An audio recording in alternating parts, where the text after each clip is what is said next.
नारायण हरिहर ज्योतिर्विज्ञान विज्ञान संस्थान के ऑफिशियल यूट्यूब चैनल पर मैं ब्रजेश पाठक ज्योतिषाचार्य आप सभी लोगों का बहुत बहुत स्वागत करता हूं। अभी नवरात्र चल रहा है। सबसे पहले मैं आप लोगों को नवरात्र की बधाई दे दूं। और नवरात्र के दौरान अष्टमी नवमी को लेकर के कई तरह की बातें चल रही हैं समाज में। अब मेरा कर्मकांड से साक्षात संबंध तो नहीं है। आज से लगभग 7-8 वर्ष पहले मैं कर्मकांड किया करता था, पर अब साक्षात संबंध नहीं है, तो डायरेक्ट पब्लिक तो मुझसे नहीं पूछती है। बहुत कम ही ऐसे लोग हैं, ऐसे परिवार हैं जिनसे बहुत व्यक्तिगत संबंध है, पारिवारिक संबंध है, तो वो लोग कभी पूछ लिए तो ठीक है, और बहुत कम ही लोग ऐसे संपर्क करते हैं। लेकिन ब्राह्मण वर्ग विशेष रूप से यह प्रश्न मुझसे कर रहे हैं। कई लोगों का संदेश, कई लोगों का विचार मेरे पास आया है। तो कई लोगों के विचार आने के बाद हुआ कि इस पर कुछ मंतव्य रखना ही पड़ेगा। कितने लोगों को व्यक्तिगत रूप से समझाया जाए, उत्तर दिया जाए, इसलिए मैं आप लोगों के पास उपस्थित हुआ हूँ। बहुत सारे पत्र प्रसारित हो रहे हैं, नोटपैड प्रसारित हो रहे हैं, जिनमें निर्णय इत्यादि लिख करके भेजा हुआ है, और उसमें कारण नहीं पता चल पाता है कि भाई क्या कारण है कि 10 तारीख को अष्टमी माने, और क्या कारण है कि 11 तारीख को अष्टमी माने। कौन लोग 10 को अष्टमी मानेंगे और कौन से लोग 11 को अष्टमी मानेंगे। तो कई तरह की समस्याएं हैं। इन सभी पर वीडियो में बहुत ज़्यादा लंबा नहीं बनाऊंगा, सीधे विषय पर आते हैं, और जो मुख्य तथ्य हैं उनको ही रखा जाएगा। कहने के लिए तो बहुत कुछ है। निर्णय सिंधु में कई पृष्ठों में इसका निर्णय दिया है, और उसमें से जो सार रूप है, उन सभी बातों का जो सारांश है, उनको ही मैं सरल भाषा में आपके सामने रखूँगा।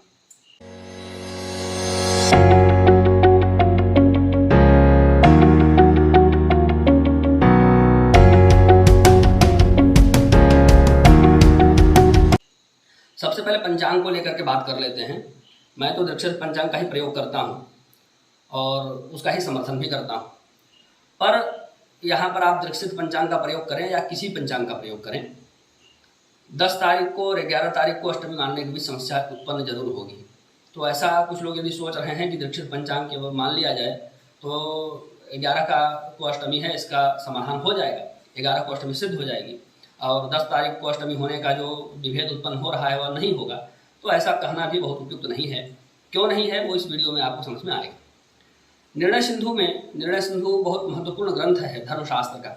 उसमें कई सारे धर्मशास्त्रीय ग्रंथों को, स्मृतियों को, पुराणों को प्रमाण रूप में स्वीकार करते हुए उनके प्रमाणों के आधार पर संपूर्ण रूप से धर्मशास्त्रीय निर्णयों को निर्णय सिंधु ग्रंथ में लिखा गया है। यह एक तरह से धर्मशास्त्रीय संविधान कहा जा सकता है हमारे पर्व त्योहारों का। 2 महत्वपूर्ण ग्रंथ हैं इस संबंध में जो स्वीकार किए जाते हैं, निर्णय सिंधु और धर्म सिंधु। तो निर्णय सिंधु के आधार पर मैं अपनी बात आप लोगों के सामने रखूंगा, वहीं से कुछ प्रमाण भी प्रस्तुत करूंगा। 10 तारीख को अष्टमी क्यों माने, इस पर कुछ चर्चा कर लेते हैं। 11 को अष्टमी क्यों माने, उस पर कुछ चर्चा कर लेते हैं।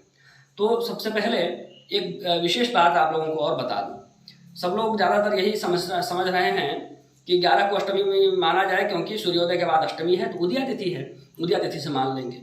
लेकिन सामान्यतः उदया तिथि की स्वीकार्यता तब होती है जब वह तिथि कम से कम 3 मुहूर्त तक व्याप्त हो। 3 मुहूर्त का मतलब हुआ, एक मुहूर्त में 48 मिनट होते हैं।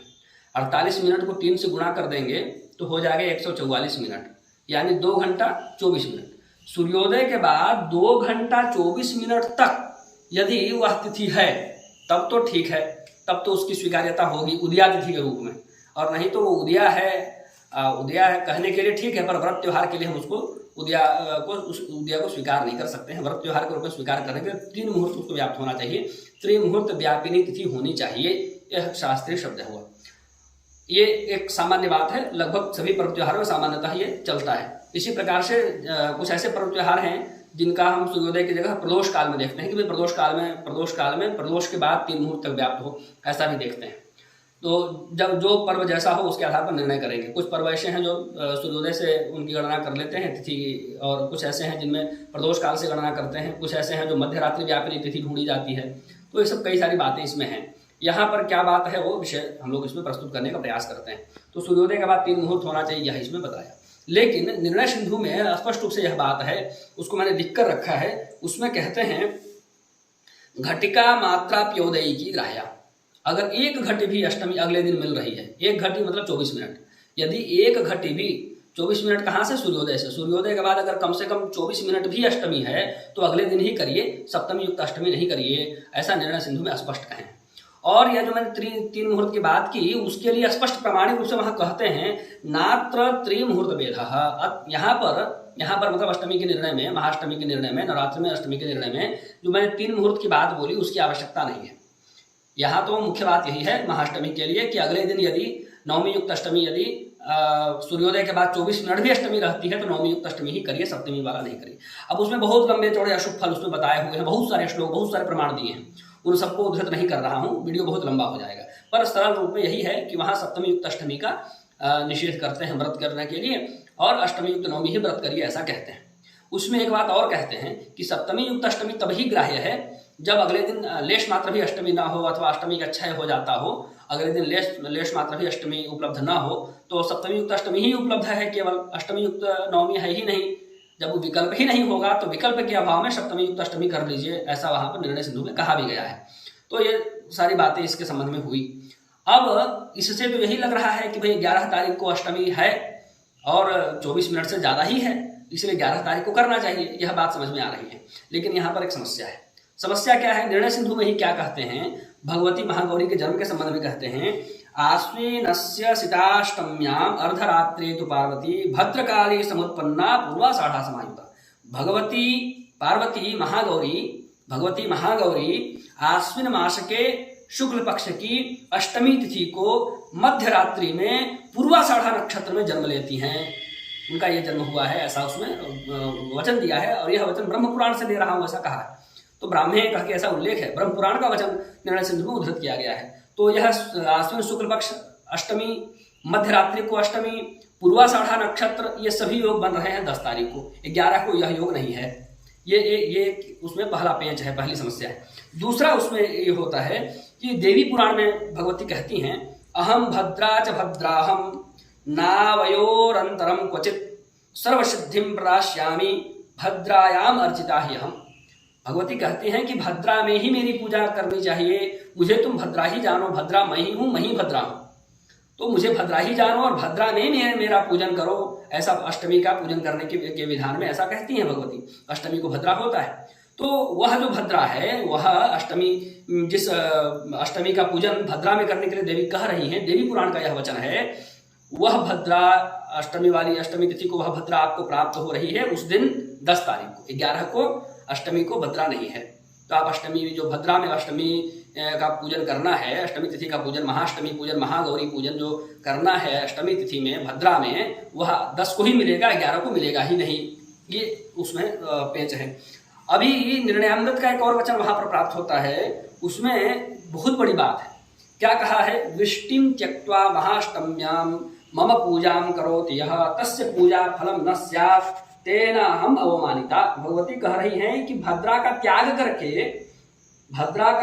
करके जो मेरा महाअष्टमी पूजन करता है, मतलब भद्रा में अष्टमी पूजन ना करे, भद्रा को छोड़ करके तब मेरा पूजन अष्टमी तिथि में करे, भद्रा का त्याग करके मेरा पूजन करे अष्टमी का, महाअष्टमी पूजा, तो वह उस पूजा का कोई फल नहीं होगा, और मैं तो यह समझूंगी कि उस भक्त ने मेरा तिरस्कार कर दिया है। मतलब भद्रा में ही भगवती का पूजन करना है, यह विशेष वचन प्राप्त होता है। तो कई सारी बातें हैं। अब इसमें होगा कैसे निर्णय कि भाई 10 को करेंगे 11 को करें, क्योंकि ये जो 3-4 बातें मैंने आपको बताई, भगवती का जन्म के जो योग थे, मुहूर्त उस समय जो था, वो सब 10 तारीख को प्राप्त हो रहा है।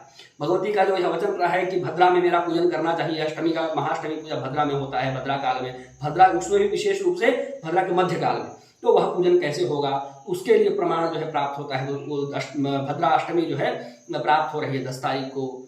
और यह भी वचन प्राप्त होता है कि अष्टमी युक्त नवमी में ही व्रत करना है। यदि 1 घटी भी अगले दिन मिल जाए तो इसका समाधान कैसे होगा, यह शंका यहाँ पर उत्पन्न हुई है।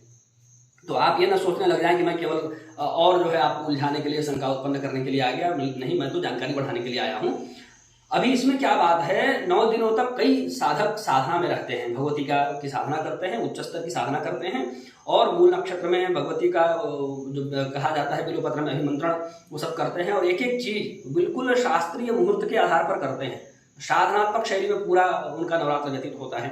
और वह अष्टमी तिथि में महास्नान होता है भगवती का कई सारे द्रव्यों से, वो सब कुछ करते हैं। तो रात्रि में करते हैं, भगवती का जन्मोत्सव भी, महागौरी का जन्मोत्सव भी मनाते हैं। ऐसे जो साधक हैं उनको तो 10 तारीख को ही महाअष्टमी पूजा करना होगा। पंडाल इत्यादि में जो कुछ होगा वह अष्टमी महाअष्टमी पूजन, पंडाल इत्यादि में जो महाअष्टमी पूजा होगा वह तो 10 तारीख को होगा, भद्रा के मध्यकाल में करना चाहिए। ये मुख्य बात है। इसके बाद कुछ लोग ऐसे हैं सामान्य में लोग कि वो कलश नहीं रखते हैं, या करते भी हैं तो सामान्य रूप से करते हैं, और अष्टमी का व्रत रखते हैं। ऐसे भी हैं, उसमें भी 2 प्रकार के लोग हैं अष्टमी का व्रत करने वाले भी। कुछ तो ऐसे हैं जो अष्टमी का व्रत करते हैं, फिर जब बलि प्रदान हो जाता है, संधि बलि जब हो जाती है, कुष्मांड बलि जब हो जाता है, उसके बाद वह पारण कर लेते हैं तत्काल ही। कुछ ऐसे हैं जो एक अहोरात्र तक कम से कम व्रत करते हैं। अगर व्रत आरंभ किए तो 1 अहोरात्र कम से कम करेंगे। तो इस प्रकार से दोनों प्रकार के हैं। तो दीक्षित पंचांग के अनुसार देखें तो 11 तारीख को 12 बजे के आसपास, लगभग सभी दीक्षित पंचांगों में 12 बजे के आसपास नवमी प्रारंभ हो रही है। तो जो लोग केवल व्रत करने वाले हैं वो लोग 11 तारीख को व्रत करेंगे, और 12 बजे के बाद नवमी प्रारंभ हो रही है। तो जब संधि बलि हो जाएगा उसके बाद यदि उनको पारण करना है तो पारण करेंगे। जो दिन रात 1 अहोरात्र तक कम से कम व्रत करना चाहते हैं वो 11 तारीख को व्रत कर सकते हैं, और अगले दिन नवमी उनको मिल रही है सूर्योदय के बाद, तो सूर्योदय के बाद अगले दिन यानी 12 तारीख को नवमी तिथि में पारण कर सकते हैं। इस प्रकार से केवल जिनको अष्टमी का व्रत करना है वो लोग तो 11 तारीख को करें, ऐसा मेरा मत है। और जो लोग साधना में रत हैं, साधक हैं, जिनको महाअष्टमी को महान पूजन करना है, भगवती का महास्नान इत्यादि करना है, और महाअष्टमी में जागरण रात भर जगने के लिए भी कहा गया है, तो जिनको रात्रि भर जागरण करना है, भगवती का महास्नान करना है, पूरा जन्मोत्सव इत्यादि सब कुछ करना है, पंडाल इत्यादि में बृहद रूप से पूजन कर रहे हैं, उनको तो 10 तारीख को ही अष्टमी का जो है पूजन करना पड़ेगा, उनके पास विकल्प नहीं है। तो इस प्रकार से जो साधक हैं, जो अष्टमी को पूजन करना चाहते हैं, महास्नान इत्यादि कराना चाहते हैं, रात्रि जागरण इत्यादि करते हैं, उन लोगों को अष्टमी पूजन करना चाहिए 10 तारीख को, और जिनको केवल व्रत रहना है उन लोगों को करना चाहिए 11 तारीख को, ऐसा मेरा मत है। और इसी प्रकार से शास्त्रीय पंक्तियों का संयोजन उत्तम तरीके से हो सकता है, ऐसा मैं समझ रहा हूँ। और यह सब कुछ आपको बोलने बताने से पहले अपने निर्णय पर मैंने कई बार पुनर्विचार किया है, और कई बार पूरे पन्नों को कई बार पढ़ा है 3-4 घंटों तक लगातार, कि कहीं इसमें कोई किसी प्रकार का विच्छेद ना हो। फिर भी मैं अल्पमति तो हूँ ही, हमारे गुरुचरण यदि कुछ निर्देश करेंगे तो वह स्वीकार्य होगा। इतना ही कहकर अपने इसको विराम देते हैं, फिर से मिलेंगे। जय श्री कृष्ण।